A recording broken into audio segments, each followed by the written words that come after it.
Letter number 23. Lam. Now Mary had a little lamb. Another lateral.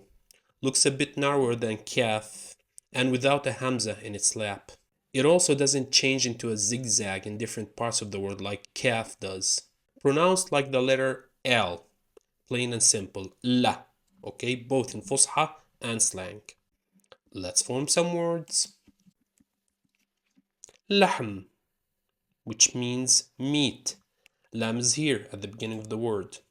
Let's form a word where lam is in the middle. Let's take the same word, same letters. And let's put lam in the middle. Hulm, which means dream. See?